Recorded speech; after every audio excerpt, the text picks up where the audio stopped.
Good morning student, welcome to do fly J NEET. मेरे प्यारे बच्चों, सीईटी की एमएस सीईटी की सीरीज में आज हम बात करेंगे superposition of wave. Superposition of wave 2 question हर साल आते हैं। इसका एमएस सीईटी में 2 क्वेश्चन का वेटेज है।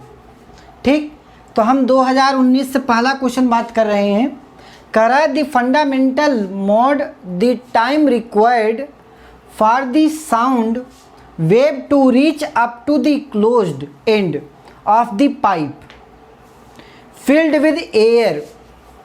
Filled with air is t, all right, t second. The frequency of vibration of air column is.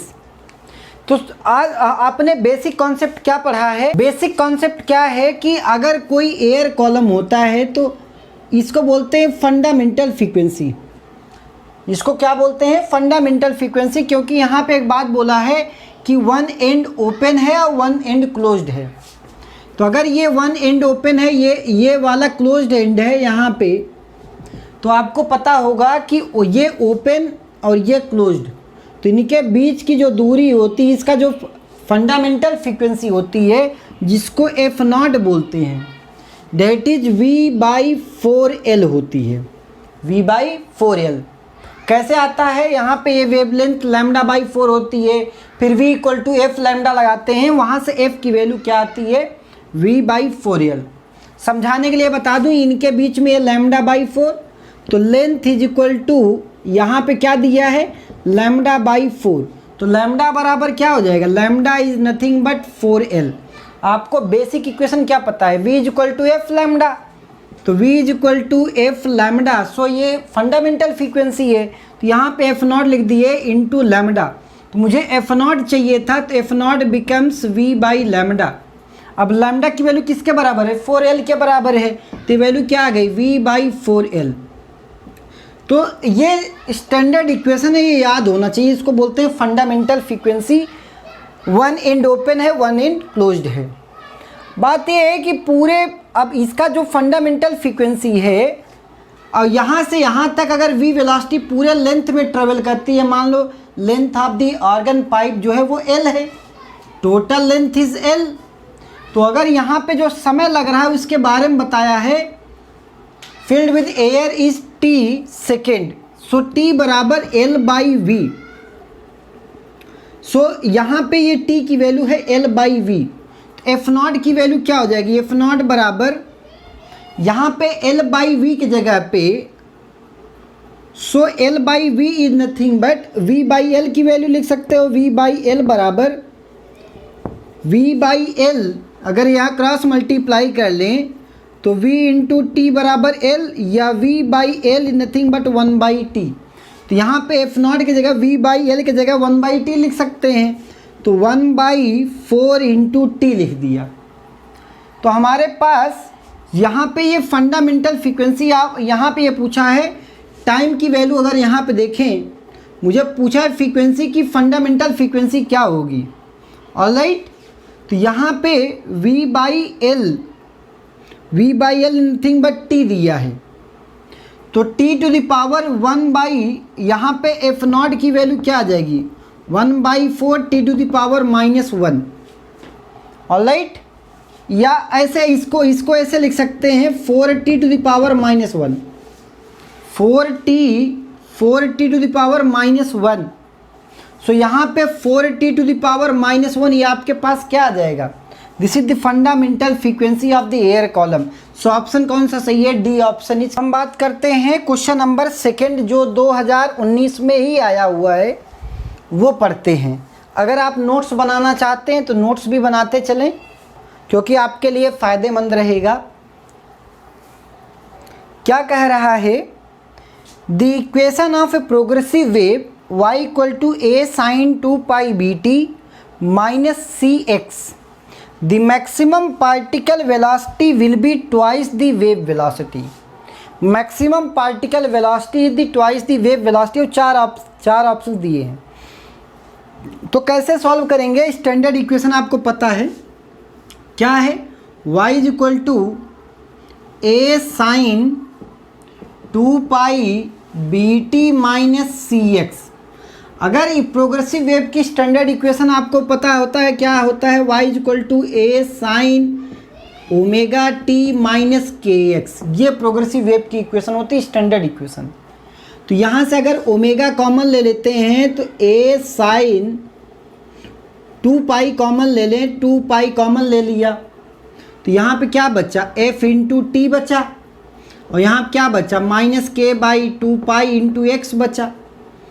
अब ये -1 के by 2 pi is nothing but 1 by lambda, तो ये वैल्यू क्या आ जाएगी यहाँ पे, अगर यहाँ पे अब इसको कंपेयर करेंगे तो इसको अभी इसको 1 बाई लैम्डा लिख दें तो ये वैल्यू क्या हो जाएगी, A sine 2 pi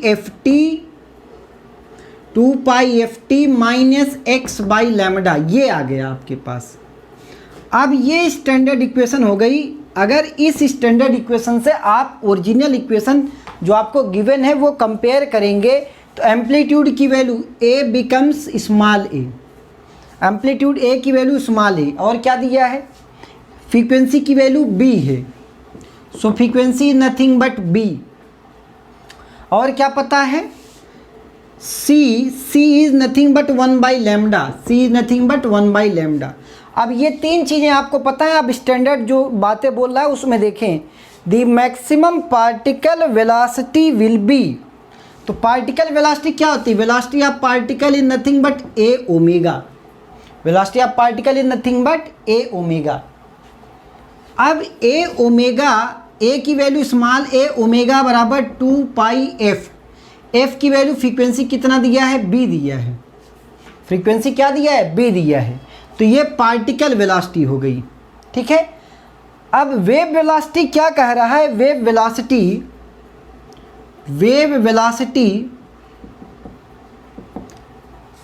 the maximum particle velocity is twice the wave velocity. Velocity क्या होता है, v, अगर v equal to f lambda होता है, v equal to f lambda, तो यहाँ पे v equal to f lambda, यहाँ पे wave velocity f into lambda. ठीक, अब यहाँ पे अगर देखें f की फ्रीक्वेंसी की वैल्यू क्या दिया है, b frequency b and lambda wavelength की वैल्यू क्या दिया है, 1 by wavelength equal to 1 by C, या b बाई सी बोल सकते हो।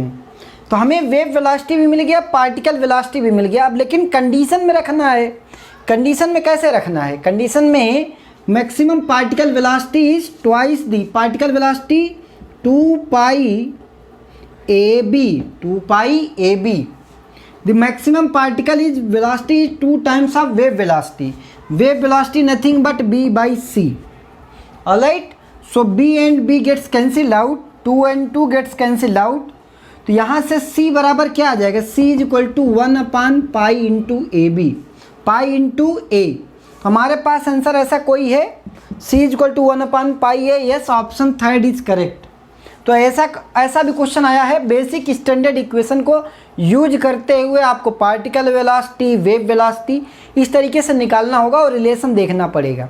ठीक, सो स्टे ट्यून विद डू फ्लाई JEE NEET. So let us start discussing question number 3। क्या बोल रहा है, स्टेटमेंट देखेंगे, I stretched string fixed at both the end, तो एक स्ट्रिंग है वो बोथ द एंड फिक्स्ड है, हैज m नोड, यहाँ पे नंबर ऑफ नोड कितने हैं, नंबर ऑफ नोड दिया है, number of node is m दिया है। ठीक, then the length of the string will be, अब ये लेंथ ऑफ द स्ट्रिंग बताना है। ठीक, अब इसको कैसे किया जाए, आपको पता है कि जो लेंथ ऑफ द स्ट्रिंग होती है basically p into lambda by 2, where p is the number of loop, where p is the number of loop. अगर यहाँ आप देखें इनके बीच की जो दूरी होती है लैम्डा बाई 2 होती है, लेंथ की वैल्यू क्या आती है, लेंथ इक्वल टू यहाँ से यहाँ तक जो भी लेंथ होगी that is lambda by 2, L is equal to 2l आ जाती है, लैम्डा इक्वल टू 2l आ जाती है। अब यहाँ पे p क्या है, p the number of loop, क्या दिया है, number of loop, so number of loop. अब ये नंबर ऑफ लूप किसके बराबर होता है, अगर ये नोड है तो ये एक ही एंटी नोड, इसको बोलते हैं antinode AN। So this is equal to number of antinode, antinode के बराबर होगा, number of loop number of antinode के बराबर होगा। और ये भी समझ में आ रहा है नंबर ऑफ नोड जितने होंगे, नंबर ऑफ नोड की जो है, number of antinode is equal to number of antinode, node is equal to number of node -1। एक एंटी नोड आता है 2 नोड के बीच में, दो एंटी नोड आएगा 3 नोड के बीच में। तो यहाँ पे एक बात लिखी जा सकती है, नंबर ऑफ एंटी नोड जैसे 1 है तो 1 आ रहा है, जब ये नोड 2 है तो 2 - 1 तो अपने आप एंटी नोड आ जाएगा। तो ये बेसिक फंडा है इसका।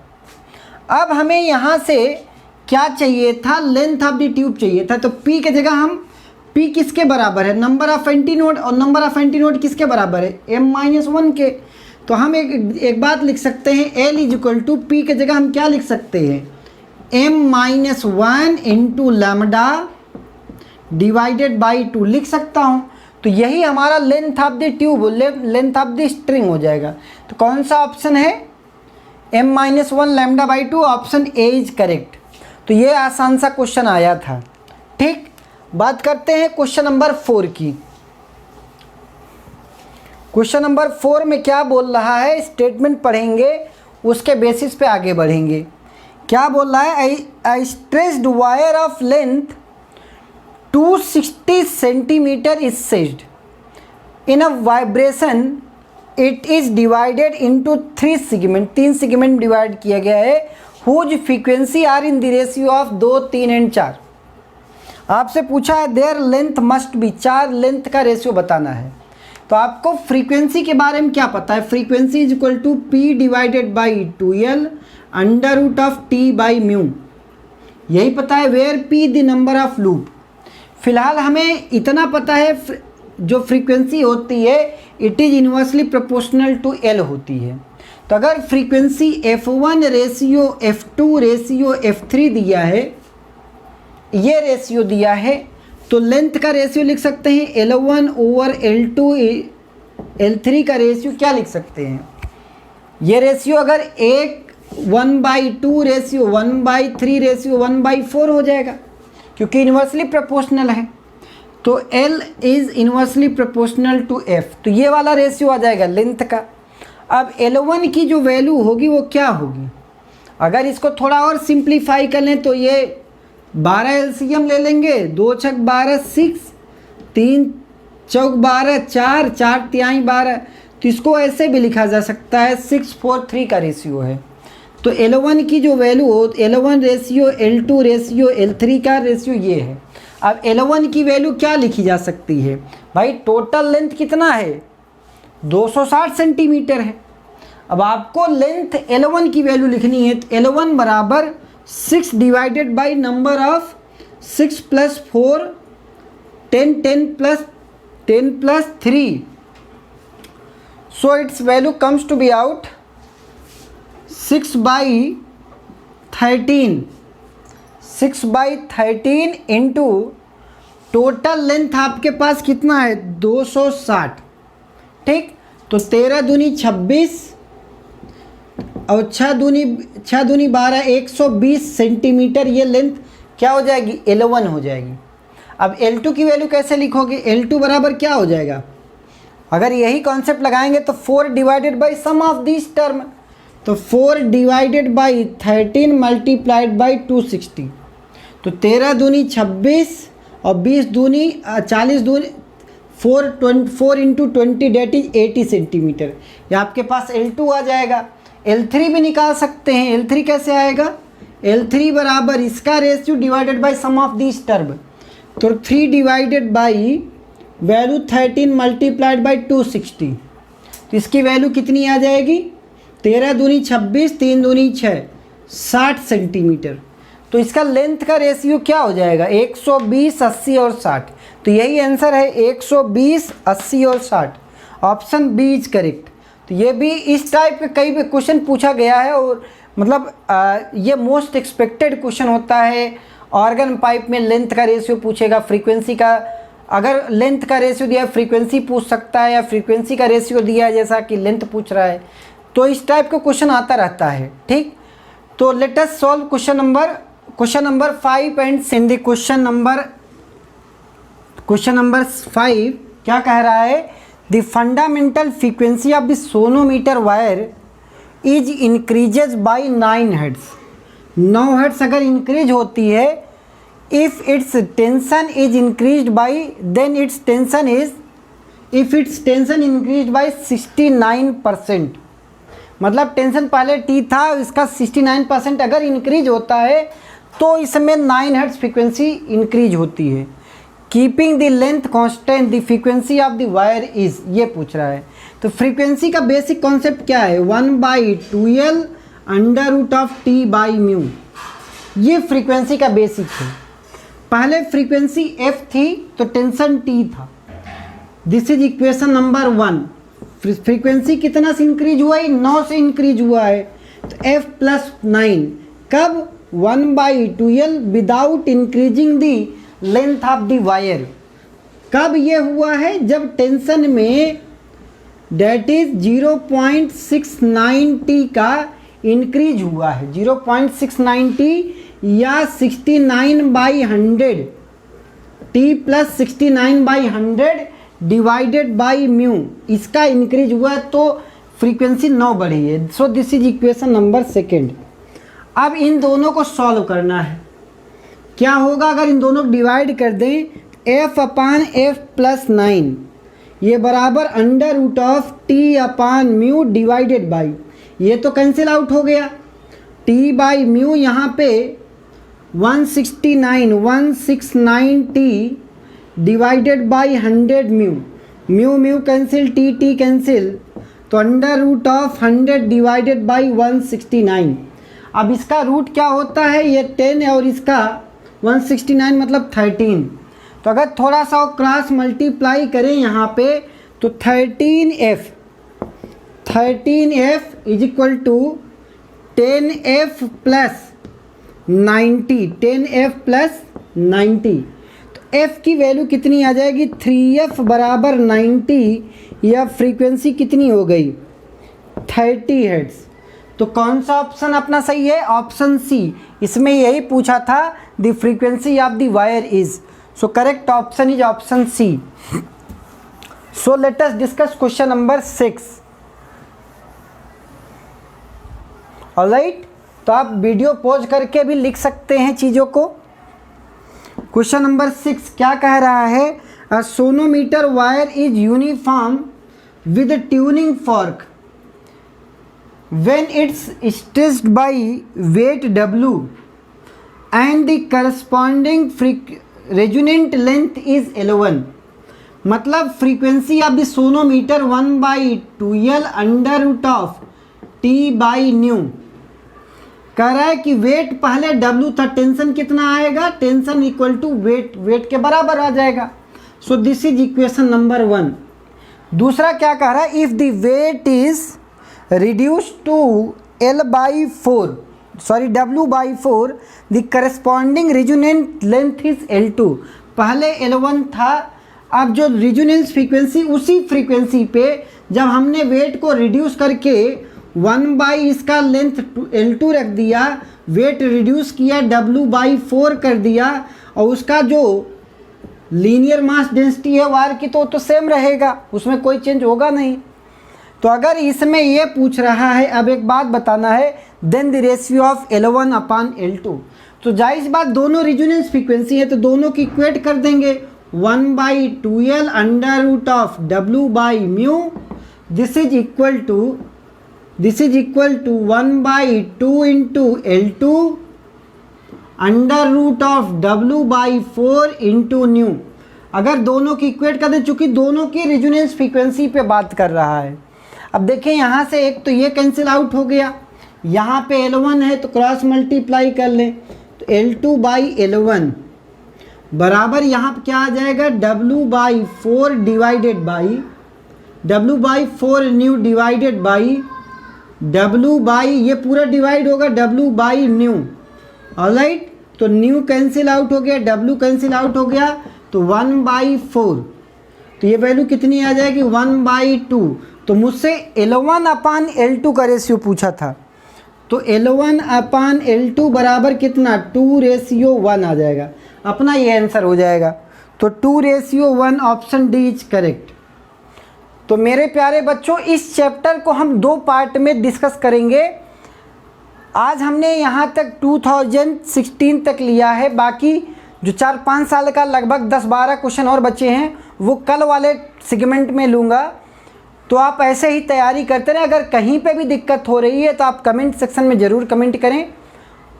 तो आज के लिए बस इतना ही। Wish you all the best. पढ़ाई जम के करते रहें।